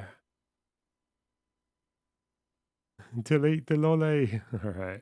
More options. I just want to set up a new. Thank you. Leave me alone. I'm going to start fresh. Department USAID does this in 2 key ways. First, it funds the essential missions of our department and Won't be able to USAID. restore backups later. The budget will Don't ensure care. that the United States continues to be the partner of choice that countries turn to when they need to solve big problems.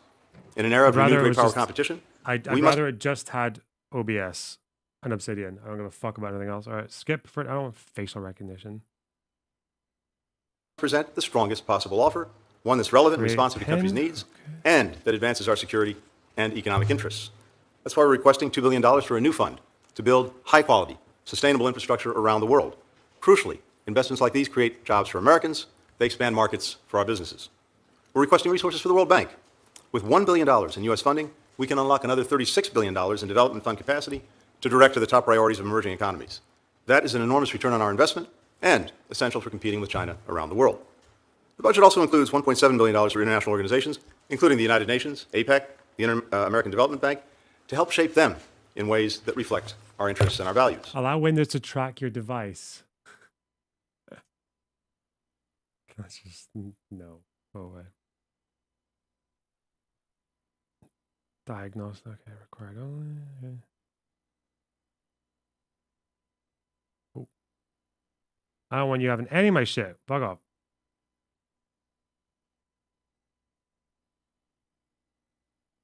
Get more from ASUS advice. Just let me skip this nonsense. God damn it. Oh, why is the fucking touch screen also a number pad? You kidding me?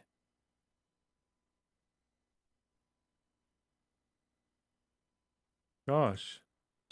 We're asking for $500 million to give more people around the world access to secure internet Customized. and Nope. digital technologies. Hold on. Doing so will support our economy through the export of our technology products, and it will help ensure that we and our fellow Use your democracies phone? No. remain the leaders and standard setters in key technologies like artificial intelligence. Our budget also includes funding to address global issues that affect the lives, the livelihoods of the American people, as well as people around the world, especially the synthetic drug crisis. It also funds our response to irregular migration, global food insecurity, public health, climate, and energy security. We're also asking Congress to fully fund the State Department's educational and cultural exchanges. These are one of the best, Free most trial of cost-effective tools we Microsoft. have for advancing our values and our interests around the world. They support students, researchers, young professionals from our communities who study and work abroad. To outcompete our strategic rivals, we also need to invest in the foundations of our strength abroad, our diplomatic corps, and that's the second pillar of our budget. Our budget makes a strong investment in expanding our overseas presence, opening posts in the Pacific Islands, the Eastern Caribbean. It will also continue our modernization of our diplomacy. We're organizing the department in new ways to meet these new challenges, working to attract and retain the best talent needed to take them on, investing in our people in Washington and in our posts overseas, with training, with technology, promoting more agility, more innovation, more efficiency in our processes. Last year's enacted budget level represented a 5% cut from the year before. That challenges our efforts to deliver results that Congress and the American people want to see. So I urge you to support this budget, which helps us address the most pressing foreign policy priorities in the coming year and lays the foundation for strong leadership in the years ahead. In conclusion, I'd like to thank this committee for your recent confirmations of ambassadors and other senior officials. Any undue delays in such confirmations undermine our national security and weaken our ability to deliver for the American people. I'm grateful for the partnership of this committee and for your time. Look forward to answering any questions. Thank you, Mr. Chairman. Ranking member. Thank you, Mr. Secretary. I regret the interruptions during your testimony. I believe as the New York Times editorial page pointed out, it takes as much courage to listen as to speak out. And I think you're going to hear during the course of our discussion here today that we will have different views. And I think it's critically important that we all have an opportunity to hear those views. And I regret the disruptions that took place. We will not tolerate disruption in this committee, as I've made it very clear. True. Some people are pro-genocide, some people are against it. Hey, in that way. Just practicing for my ideological shift. It's just updating the system, which is probably going to take like an hour, so at least it's going slowly. All right. Cool.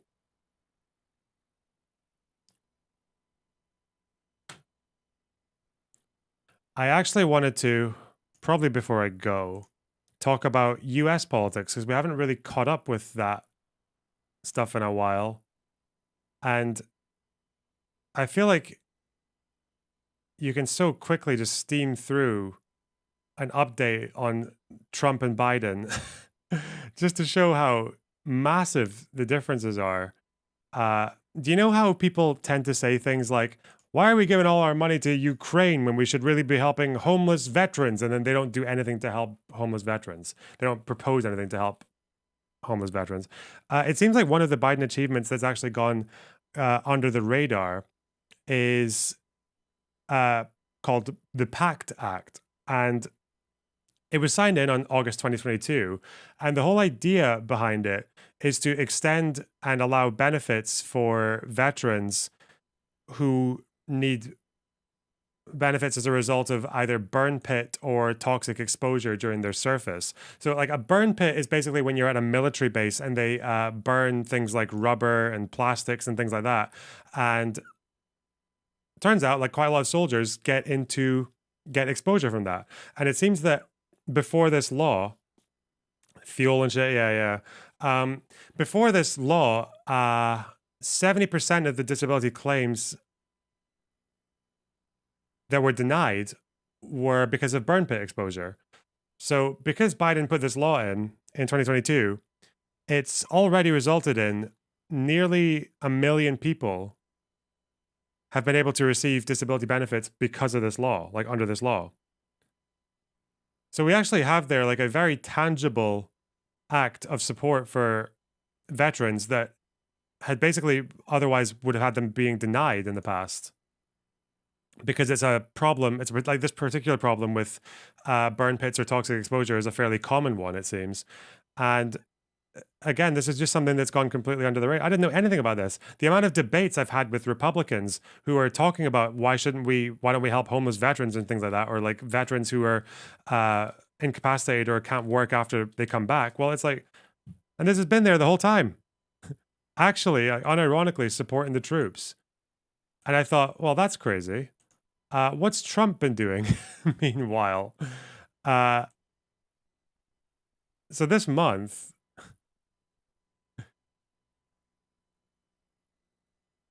I think it's Truth Social, this video. This Trump ad posted on his social media network, like on his account, comes out, and there's a bit of a problem with it. Let's just watch the ad and we'll see if you spot it. What happens after Donald Trump wins? What's next for America? The economy booms. American energy is unleashed and an end to crushing taxes. The border is closed and the largest deportation in history is underway.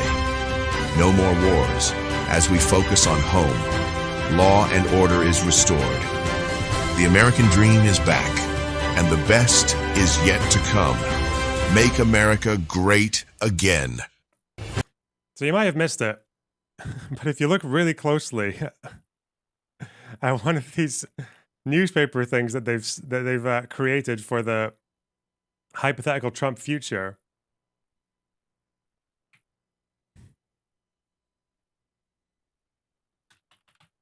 is you see that? The creation of a unified Reich. Right?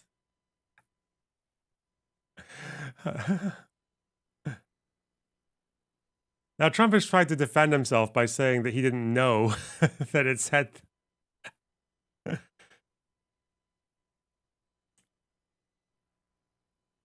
Meanwhile, for all the talk about homeless veterans and immigration and actually doing things, by the way, the Democratic Party did offer an immigration policy that was fairly right-wing in their efforts to push Ukrainian funding through to try and get a bipartisan Ukraine arms bill through.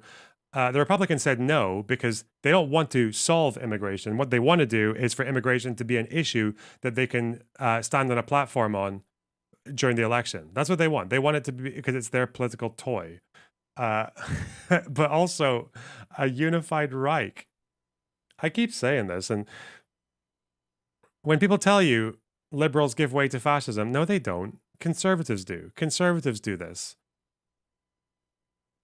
And it seems like the only left-wing contribution to this might be that some really far-left people don't want to vote because they take the values of liberal democracy for granted, which I just feel like they're doing so to everyone else's detriment increasingly.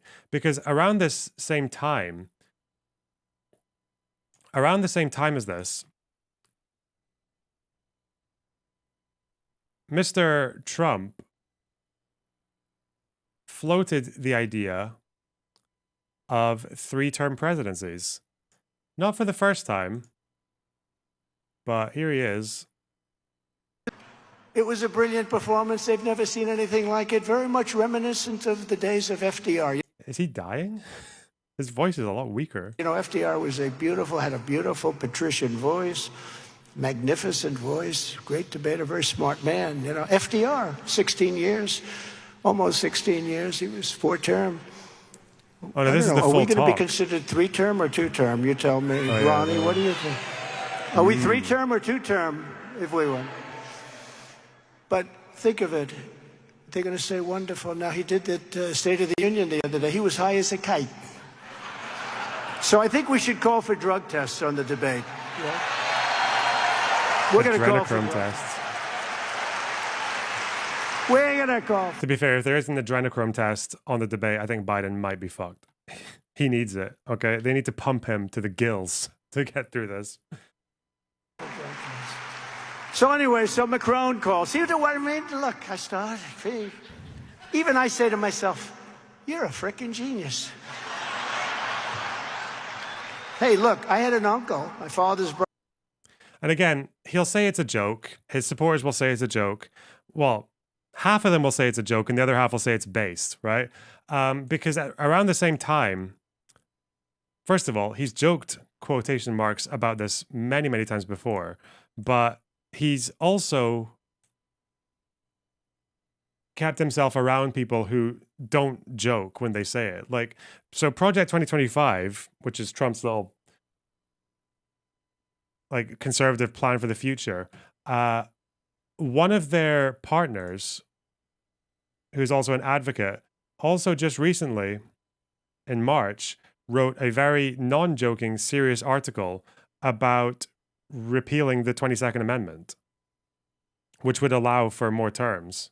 The 22nd Amendment's what came in 1951. And that's where you have the 2-term limit on, obviously, because of as a course correction for Roosevelt winning 4 terms. But it's just so bizarre. Yeah, the guy who wrote this, Peter Tongette, the feminine counterpart of Peter Tongue, it would seem, is a partner of Project 2025, and he's like they're openly advocating for this. And that's the whole thing, like with the Trump thing. It's like half the people they call it a joke, and then the other half, maybe even the same people, at different times, say it's actually a really good idea. So it's so fucked that we've got, like, not only do you have in 1 week Biden actually finally taking a bit of credit for seriously taking care of American veterans who have suffered since their return from service, and Trump just twice or 3, like, implicating himself in his desire to basically be a permanent leader with his unified Reich gaff and talking about 3rd terms, whilst other people are very seriously talking about 3rd terms. I don't know. This is really bizarre. Like that's just like a little glance I had at American politics this week. It turns out that that's what we have. In terms of what to do with that direction-wise, well, the reason I found that Unified Reich video, I found that not on a left-wing account, incidentally. I found that on a Republican account. It's a Republican account called Republicans Against Trump. So these guys, I've said this before, they're a bit of a weapon, because Republicans who actually care about the American Constitution and about democracy and whatever the principles of the founding fathers and all that stuff, they shouldn't like Trump. And a lot of them don't. A lot of them have kind of realized that they really shouldn't like Trump. And this is what happened when I was in Ohio as well. I'm meeting with center-right people people just identified as center-right, and their top priority was getting Trump out, or like saving democracy, which means keeping Trump out. That's one side of it. And things like the veteran policy from Biden really pushes that forward, I think. I think stuff like that is really reinforcing to grabbing the moderate Republican vote. But on the other end, there is also the far left who I think have just taken liberal democracy for granted. I think because it's so normalized, they just are, and because we haven't really been taught that much about what the alternatives of it are like, that people just forsake it very, very easily, or because it's so normalized that people just feel like they can flirt with alternatives without actually realizing what the impact of that would be. And I don't know, I think showing this kind of stuff I don't really know how you do that. I don't really know. I feel like the problem is that I know I do this as well, is I feel like I'm quite good at being destructive when it comes to other people's opinions. I'm quite good at shooting people down for believing what they do on certain issues that I think they're wrong on. But I don't think people have been very good at making a positive case for liberal democracy, or what I would say, well, social democracy is what more I push for. But within democratic values and free speech and all the rest of it, I don't really think people have done that. And I think knowing about the alternative is one part of it. But I think singing Biden's praises a little bit more, because the reason the Democratic Party doesn't sing their own praises quite so much is because they know that Biden taking credit for his achievements is going to only jar with people who don't feel like that much has changed. The problem with politics is that for some reason, and maybe it's social media, maybe it's like the side effects of COVID and all that, is that regardless of whether or not you've got real wage growth, or whether or not you have improvements in the social welfare system, or improvements in terms of infrastructure and things like that, people still seem to feel like not much is getting better, or that things are maybe even getting worse. And the problem is that people like Biden can't really just get up and talk about how great everything is, or how many achievements he's pulled off, because it's just going to ring hollow, or it's going to be like, well, you've actually done a lot and I still don't feel any different, so what's the point? But I can. and people like you guys can. So I don't know. I just feel like those were two pieces of ammunition that you can use in any discussions you have with either disaffected anti-electoral leftists or with right-wingers who have not forsaken democratic values but are still slightly convinced by Trump or just convinced against Biden. I don't know. I think those are two things I could leave you with for before I go away. Anyway. Good. Have you seen the Howard Stern Joe Biden interview? No.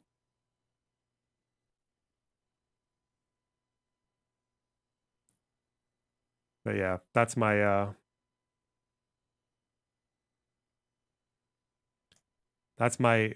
political segment before I go away, my American politics segment of the week. When do you stream? Tomorrow or in it? I'll stream when I'm in fucking America. Don't worry. I'll stream from the airport. I'll stream from the plane. Fuck you.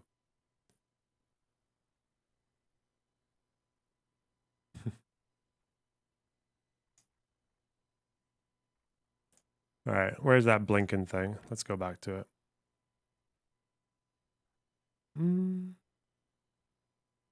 Huh. Actually, are you going to make a video there? That's the idea. There's a camera person coming with us, so. My going away present. What's this? If you had baby, what would you ask him? I'd ask him what the fuck he wants. That's what I'd ask him. What do you want?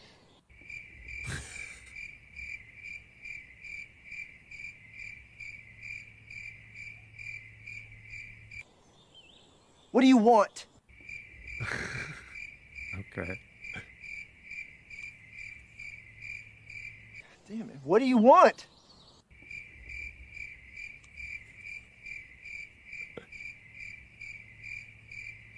It's about security. What do you want?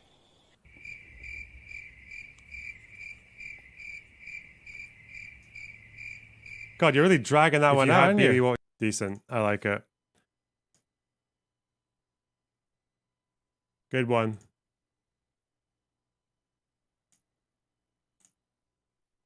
Okay.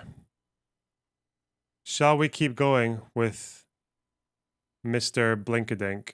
Wait, Mike from PA Clip? Oh no, there can't be a Mike from PA Clip. No way.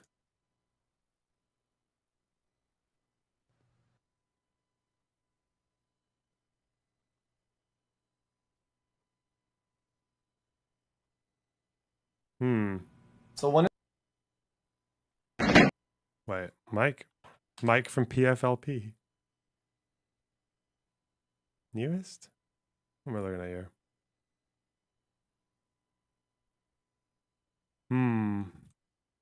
Mike clip. Where is it?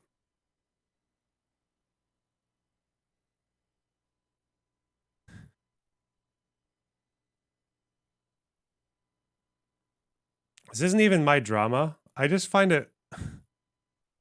I don't think I've ever seen... What is this? This isn't even my drama. It's just, I've never... There's something about the psychology of hatred that I don't think I've ever seen people ignore reality so much in the face of... Because of how much they hate someone. He's saying Destiny's never read a book, but he watches a stream of Destiny reading a book and ignores every time... Wait, what?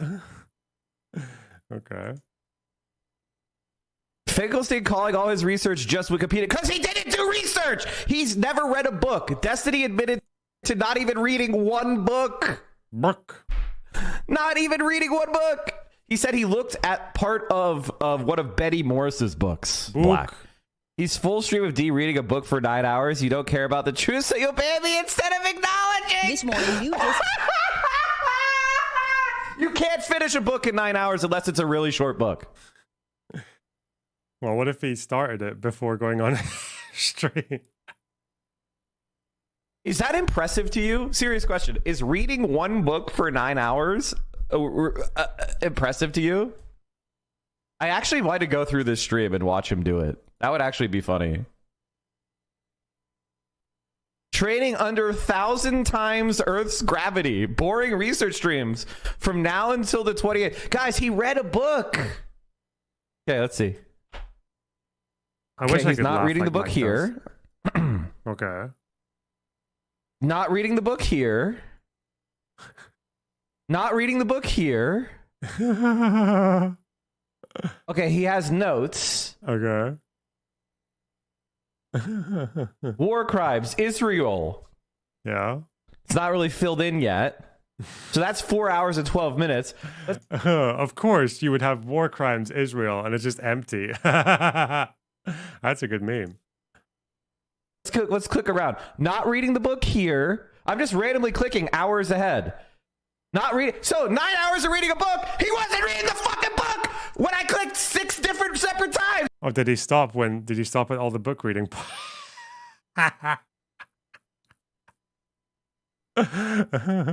See, the book was never there.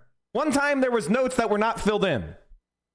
Again, I addressed your shit straight up, you dumb little rat. How does that feel, being stupid? Now, you're he's looking at the camera when he says it. It's so fun. Oh, God, I love Mike. He is such a fucking memer. The meme brigade. Oh, God, he's actually looking. I wish he full screened himself. Oh, God. What is this? Look at him. Inferior intellect. Not reading. So 9 hours of reading a book. He wasn't reading the fucking book when I clicked 6 different separate times. See, the book was never there. One time there was notes that were not filled in. I was like, make eye I contact. addressed your Assert shit dominance. straight up, you dumb little rat. How does that feel, being stupid? Now, you're an inferior intellect, which is why you admire Destiny. I'm going to be the person who tells you this. He's a loser. Uh-huh. If you think he's intelligent, you're wrong. He doesn't have any academic credentials. He doesn't read books. He's not informed. He's actually not even very intelligent in rhetoric. He doesn't string together logical syllogisms. So anybody who knows what they're talking about listens to him talk and realizes that he's a slippery sophist.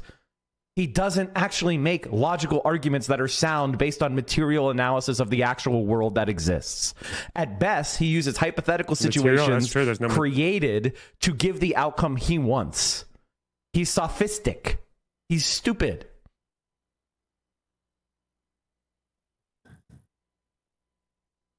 He just sat there not reading the book.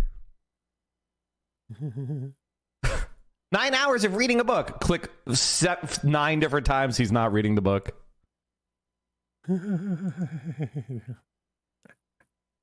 Jesus Christ.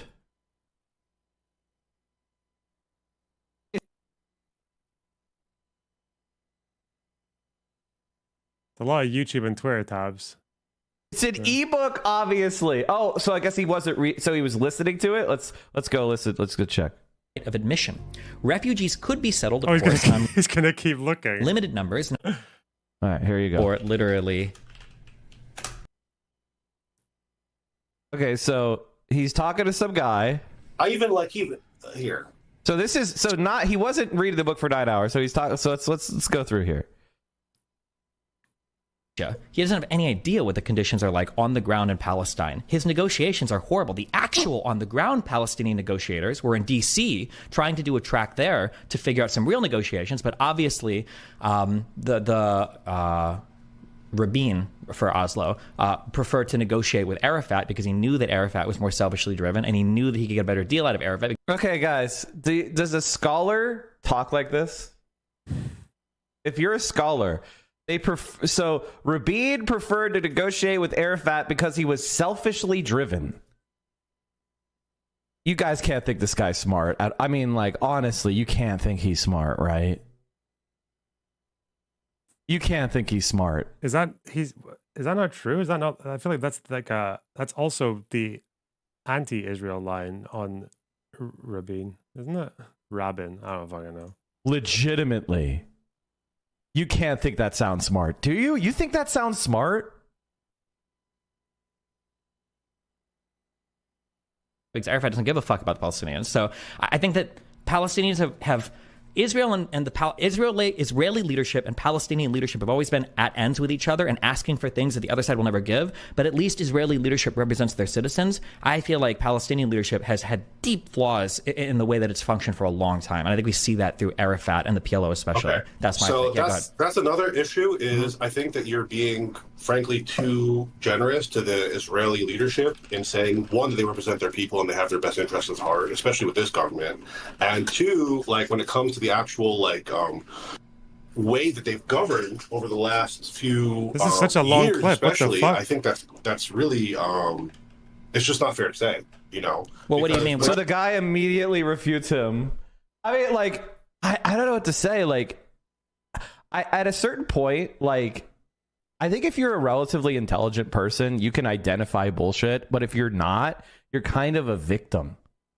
And I think Destiny has picked a lot of people that have narcissistic traits, but not a lot of intellectual firepower to be in his community. Oh, wait. I like the bit where he stared at the camera and called someone a rat. That was so alpha. Fuck yeah.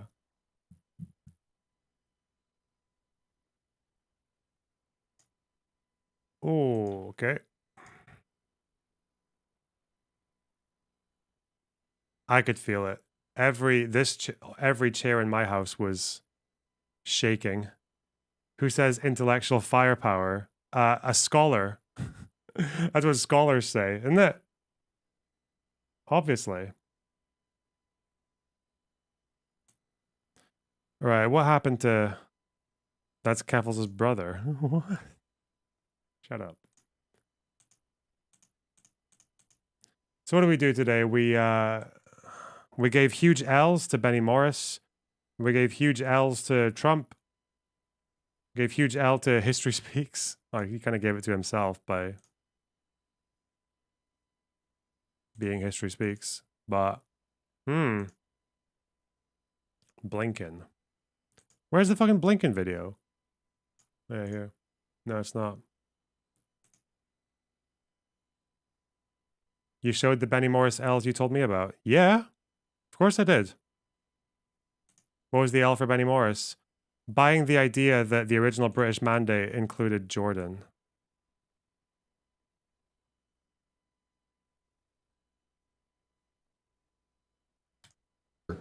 We will now have a round of... Also, guys, that grift fund ain't going to fill itself, you know?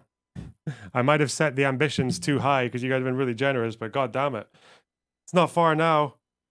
Don't make me beg. Don't make me pretend that I'm struggling with rent. Don't do it. We're doing 7 minutes? 7 minutes on questioning to our members. I would ask that they respect the 7 minutes that every member can get a chance to question before we run out of opportunity and time. Let me start with the budget restrictions that you have. Senator Coons was just here. I know he'll be back. Senator what? Does his best to get you the most robust budget we can. We all believe that the funds that we make available for diplomacy are great investments. Our soft power is critically important, the USAID, and the list goes on and on and on. But you got to make tough decisions. So I appreciate your help in the fact that we were able to enact the Combating Global Corruption Act that you helped make sure we got to the finish line. It does put additional responsibilities on your missions around the world to have the capacity to identify areas of corruption that need attention. Tell me how this budget will be adequate to implement that policy and how you intend to implement that policy. Thank you very much, Mr. Chairman. We're determined to implement it and to support it with the necessary resources. We see, I think this committee sees, corruption as being one of the most poisonous things that undermines democracies or countries that are attempting to become democracies around the world. It saps people's faith in their governments, in their institutions. It takes resources away from the actual development of the country to line the pockets of people who are engaged in corruption. Did you announce what you'll do on the trip, or around is it the a world? surprise? we're still doing we're still in the kind of like fucking getting guests and all that process, but yeah, we're going to be interviewing people and talking to people. It's like the main thing. There'll be other things as well, I'd imagine. Angel Nipata, thanks for the $20. God damn it, that's so kind of you. Shit. Happy travels. We've seen time and again that Thank you as so people much. come out to protest, often the instigating factor is a revulsion at corruption. So our ability to be able, with other Damn, we're countries, $12 away from to help the, from the identify grift it, goal, guys. to root it out, but also to $12 help away countries from develop solid, the pure institutions grift. and the processes necessary Cold, hard grift, guys. to guard against corruption in their institutions and their governance, we think is a critical aspect of defending and promoting and strengthening democracy. So we're determined to implement what's been given to us The laptop through said hi to me. authorities in the Act. Sam I Park. think the budget reflects the dedication of Thanks for resources $12. to do that. Fuck. But of course, everything we're doing, given the budget environment we're in, comes with trade-offs and decisions that we have to make to balance the responsibilities we have, the needs we have, with the resources that are made available. I don't want to see it come at the expense of the effort to engage in this vital work. So let me talk about one of your requests for funds for Haiti, 800 miles away, an area that is certainly not stable today. We have the president of Kenya, President Ruto, who's here this week.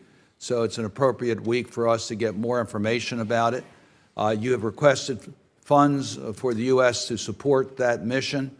Tell us how important those funds are and what is the expectations? There's been concerns raised as to whether this is an investment that can lead to a positive result.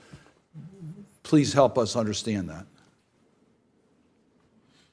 Haiti has been teetering on the precipice of Jordan W. with the $5 for air tags to put into luggage. No excuses to lose the luggage. Oh, God. Are air tags $5? I've never actually bought air tags before. Never done it, you know? What is this? Failed lefty streamer podcast. To support y'all gladly I do get too. it now. I Mary, see you're the issue with incredible. epidemiology. Hi, Spacey Mad Gracie. Bunny.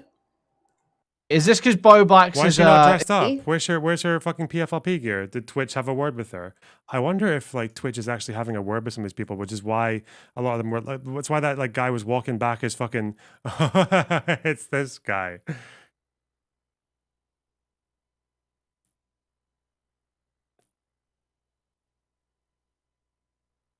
DJ Mule. DJ Mule. Sunday. Mr. Cumday. Oh my God, I hate these bags under my eyes. Uh-oh. She's a lot less interesting when she's not when she doesn't have the Middle Eastern music and the fucking full Free Palestine gift shop gear. Oh shit. Oh well. Grift on. Ooh. I plan on it. The PFLP commander. Listen, she's in hiding now. She's in the bunker. Could you imagine like going to Israel and like they look through your social media at the airport and if you were Bad Bunny? Oh shit. That would be a bit of a state, wouldn't it? Okay, guys, my laptop is set up. I have to pack, eat, shower, and go in 5 hours. Okay, I can do it. I'm a machine. Watch me go.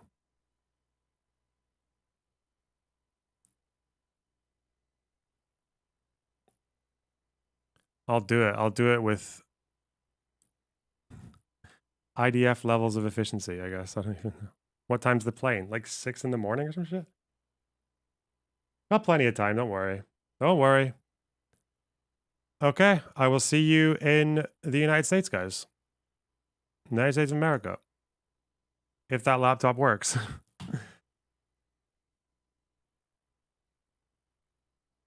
See you at the airport. Of course, Cher. Of course. Oh my God, you're going to hold up a sign that says loaner box. All right, whatever. Send me shirt proof. Okay. Right. Take care, guys. Love you. See you soon. Wish me luck. Break a leg. Bye-bye.